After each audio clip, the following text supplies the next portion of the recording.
qurd yağı deyirlər, zadı olub, buna qurd yağı sürtüblər. O necə bir şeydir?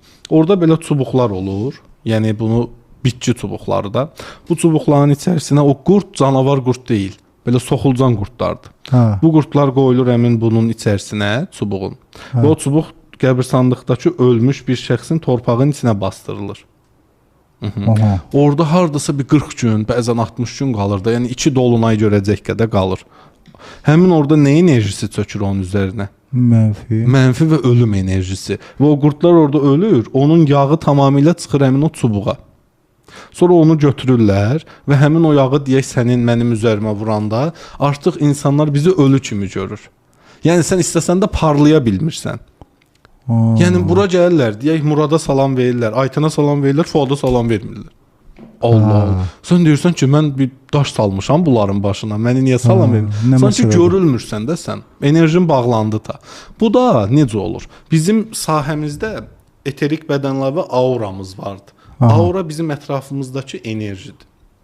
Dünyada elə insanlar var ki, onların aurası kiçikdir, enerji sahəsi. Elə insanlar var, çox böyükdür.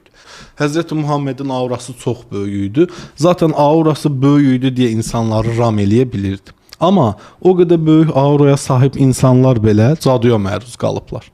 Əlbəttə, Məhəmməd Peyğəmbər özü baxa bilər hədislərdə və digər yerlərdə caduya məruz qalır, günlərlə və hətta aylarla yatır yerdə. Bir dəqiqə, onda bu energetik planda bizə müdaxilə eləyir də, düzdür? Əlbəttə. Yəni Peyğəmbər bizə heç cürə kömək eləyə bilmir. Peyğəmbər belə olsan, sənə bu olur. Yəni qaçış yoxdur. Və o anda artıq Nas və Fələq surəsi yenir yer kürəsinə. Kul əzü birəbbin nas, məlikin nas deyilir surə. O surə orada Həzrəti Muhammedin caduya uğramasına görə yenir. Orada mənası da deyir ki, düyünlərə üfləyən büyücülərin şərrindən Allaha sığınıram. Yəni belə tərcüməsi gəlir. Yəni peyğəmbərlərə belə cadu və magiya olunub. Niyə?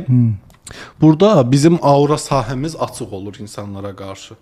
Xüsusilə də doğmalarımıza qarşı 2 qat açıq olur. Bax, deyəksən tanımadığın bir insana qarşı aura sahən açıqdır, amma çox az. Yəni oradan energetik təsir ötürülür. Amma ailənə qarşı tamamilə açıqdır, vizasızdır.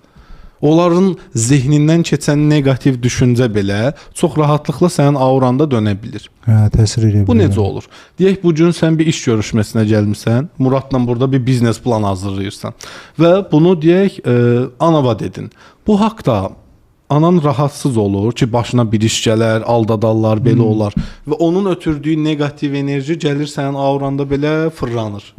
Aura sahibə daxil ol. Bu auranda döndüyü üçün sən artıq o negativi ötürürsən qarşındakına.